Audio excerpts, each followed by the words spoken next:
নমস্কার বন্ধুরা, আমি চিত্রা। আমি আজকে রান্না করব কাঁচা আমের জেলি। আমি জেলি করার জন্য প্রথমেই আমগুলোকে আমি এখানে 4টে আম নিয়েছি। আমটাকে 5 মিনিট জলে সেদ্ধ করে এইভাবে জল ঝরিয়ে নিয়েছি। এবার এটা ঠান্ডা হয়ে গেছে।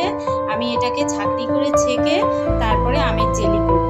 আমি কিভাবে আমের জেলিটা করছি আপনারা দেখতে থাকুন। বন্ধুরা, আমি ভালো করে ছাঁকনি করে আমটাকে ছেঁকে নিয়েছি আর এইরকম একটু ছিবড়ে বেরিয়েছে। আমি আঁঠি থেকেও সবটা চেঁচে পরিষ্কার করে নিয়েছি। এবার আমি এই গ্রেভিটাকে চিনি দিয়ে পাক করব।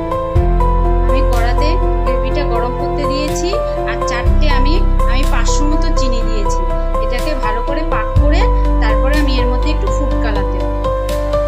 বন্ধুরা, জেলিটা প্রায় হয়ে গেছে। আমি 5 থেকে 7 মিনিট ধরে ভালো করে ফুটিয়ে নিয়েছি। এটা একটু আঠাটাও হয়ে গেছে। আপনারা চাইলে এই অবস্থায়ও রাখতে পারেন, আবার এর সাথে ফুড কালারও মেশাতে পারেন। আমি এবার এর মধ্যে 2 ফোঁটা ফুড কালার দেব। বন্ধুরা, কাঁচা আমের জেলি একদম তৈরি হয়ে গেছে। আমি এতে 2 ফোঁটা ফুড কালার ব্যবহার করেছি, আপনারা চাইলে নাও করতে পারেন। এবার আমি এটাকে ঠান্ডা করে কাচের বয়ামে রেখে দেবো। এই জেলিটা পাউরুটি দিয়ে খেতে বা রুটির সাথে খেতেও ভীষণ ভালো লাগে। ঠিক আছে, আমি এটা ঠান্ডা করে আগে ঢেলে আপনাদেরকে দেখাচ্ছি।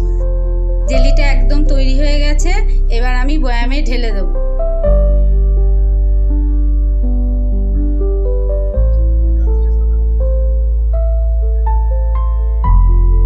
বন্ধুরা, একদম কাঁচা আমের জেলি তৈরি হয়ে গেছে। আমি বয়ামেও ঢেলে দিয়েছি। এইভাবে একদিন আপনারা বাড়িতে তৈরি করবেন। এটা পাউরুটি দিয়ে বা রুটির সাথে ভীষণ ভালো লাগে আর সুন্দর